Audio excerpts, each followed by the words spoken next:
For our Lit Circle presentation, we read the book Little Fires Everywhere by Celeste Ng. So a little bit of background information before we get into the actual book. So the book is taking place in a town called Shaker Heights in Ohio, and it's during the time period from 1996 to about 1997. This town is pretty much known for planning everything out and being super organized. They pretty much have everything planned out to how big the winding roads will be through all the different neighborhoods, to what every color of house is, and no house is colored the same. This is how planned out this town is. For the themes, we have things such as family, race, class, and community, and this is widely spread out throughout the entire book. You can see it pretty much in every chapter and in every character. Race especially, because it pretty much focuses on a African American family and a white family. There's also this sense of belonging and trying to fit in during 1996, and this feeling of always having to fit in some way, whether that be sports or music or getting into a really good college, things like that. There's also this kind of theme of identity and figuring out who you are personally. A lot of the characters go through this identity kind of crisis and figure out who they are by background information or past lives, or just kind of learning about their family history. And then there's also this sense of planning where everyone is super organized, but then this curveball comes in when this new family moves in to the neighborhood and everything kind of gets thrown off. So then we also have genre on here, and the genre of this book is domestic fiction, which is pretty much fictional works that focus on home and family life, and it's also when women, or there's a focus on when women kind of flourish during this time period. There were a lot of characters in Little Fires Everywhere. The characters were either static, flat, dynamic, or round. A static character is a character that does not change from the beginning of the story to the end. A flat character is a character with little to no complex emotions, motivation, or personality. A dynamic character is a character who grows, learns, or changes as a result of the story's actions. A round character is complex and more human-like. Starting off with the Richardson family, Elena Richardson is a round character. Bill Richardson is a static character. Trip Richardson is a static character. Lexi Richardson is a dynamic character. Moody Richardson is a flat character. And Izzy Richardson is a dynamic character. So adding on to the character section, Elena Richardson, as we know, is a round character. She is also the wife and one of the main characters in the book. Bill Richardson is Elena Richardson's husband. Then we have Trip, Lexi, Moody, and Izzy. So Lexi is actually the eldest Richardson, and then is Trip, and then we have Moody, and then Izzy as the youngest. And so those are the Richardson family. Characters continued. Mia Warren is a round character. Pearl Warren is a dynamic character. Linda McCullough is a static character. Mark McCullough is a static character. B.B. Chow is a static character, and Mr. Yang is a flat character. So then we move on into the next set of characters. We have Mia Warren. She is also a round character, and she is also one of the Mia characters in the story. She is the mother of Pearl Warren, who you can see as a dynamic character as well. We also have Linda McLaughlin and Mark McLaughlin, who are husband and wife, and they are in the process of trying to adopt a baby, and they have a whole story within the book as well. We also have B.B. Chow. She is the mother of the daughter that the McLaughlins are trying to adopt, and there is a whole situation with them involved as well.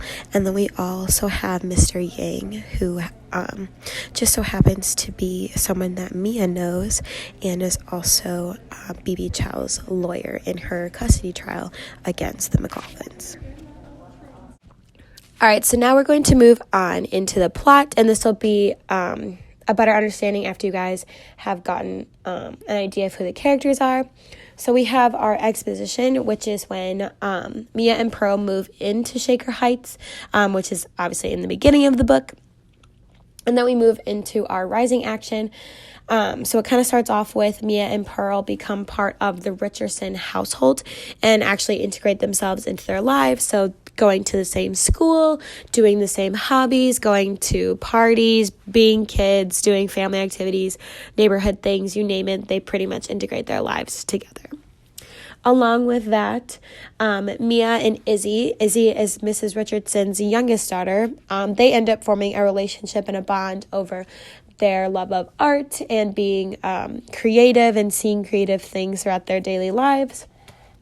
Bibi Chow, who is a woman that Mia works with in a Chinese restaurant, learns of her daughter's placement from Mia in a neighbor of the Richardsons. Pearl begins to have a romantic relationship with Trip, who is Mrs. Richardson's first son, or her second child. Lexi actually ends up having an abortion, and Lexi is Mrs. Richardson's first baby. Lexi ends up using Pearl's name, and it provides this whole controversy and a lot of issues throughout the book. Going back to Bibi, she actually loses a custody battle with the family her daughter is placed with. Mrs. Richardson does a lot of digging throughout the book, and she finds out information about Mia's past, which kind of brings back not so good things for Mia and her daughter Pearl, which then forces Mrs. Richardson to actually evict Mia and Pearl. So the climax of the book is actually when Izzy burns down her childhood home. The falling action is when Izzy runs away after Pearl and Mia and goes and looks for them.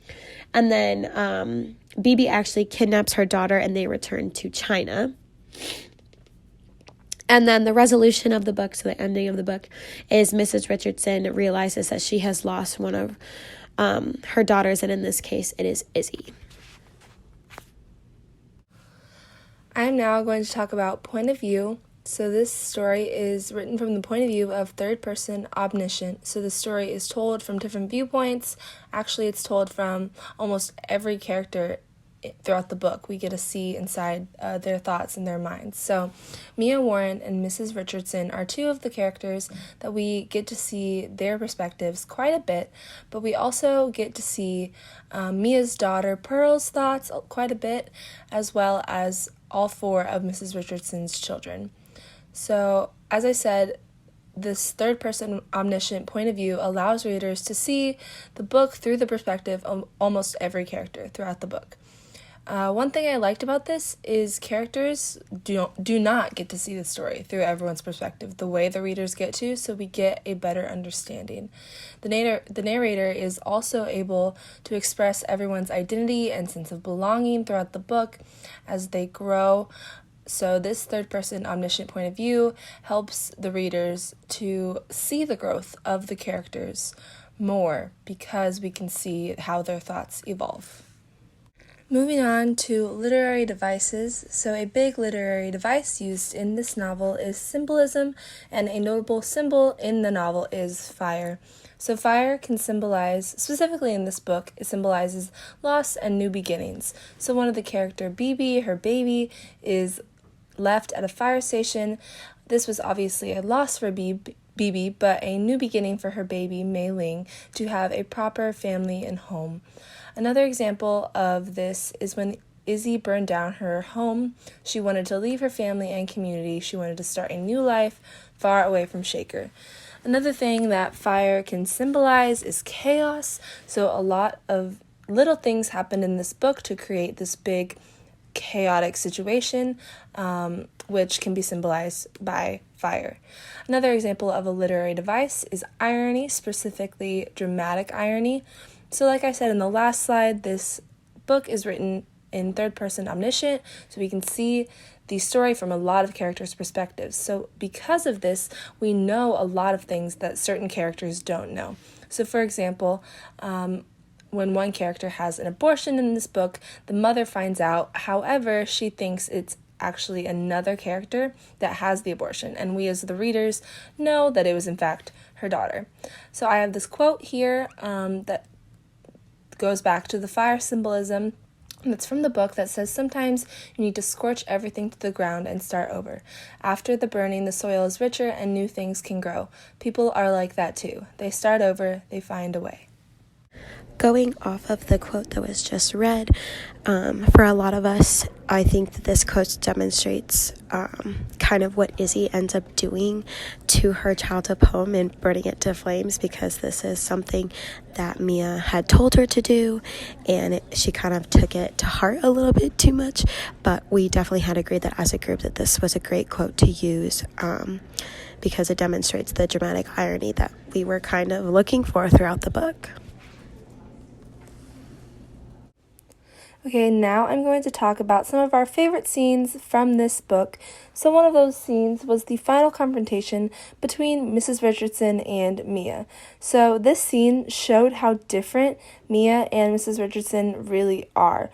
Mrs. Richardson lets Mia know that she knows all about her past, and she says some pretty horrible things about Mia and Mia's daughter, Pearl. This scene was pretty monumental because it was definitely the starting point of the downfall that is the rest of the book. We really like this scene because of the tension and that fire that is in the scene, but it's also somewhat calm, and it was just really well written. Another favorite scene of ours was when Mia comforts Izzy throughout her hardships. This scene shows the friendship that Mia and Izzy built, along with the lost affection that Izzy was missing from her own mother, that primarily led to her actions at the end of the book. And the final of our favorite scenes is Izzy being betrayed by all of her family. So this happens in one of the final chapters of the book. I like the scene because I felt like it was very well written. In my opinion, this scene did a great job of almost justifying what Izzy does at the end of the book, even though what she does is absolutely crazy. This part of the book also quickly changes what you think about all of the characters. And so, in my opinion, it almost creates some sort of sympathy for Izzy, regardless of what she is about to do. And lastly, here are some final thoughts about this book. I personally really liked this book. I thought it had a lot of good themes and messages, and I liked how the author made it really easy to fall in love with the characters. Another thing that I found interesting was that this book was set in a sort of utopian area, and in most stories that are set in a utopian society, one realizes that it is in fact dystopian fairly soon in the book.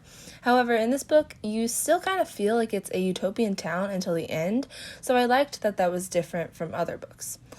As you can see on this cover, the book is a part of the Reese's Book Club, and it is also a #1 New York Times bestseller, so it is a good read, and I would recommend this book to anyone.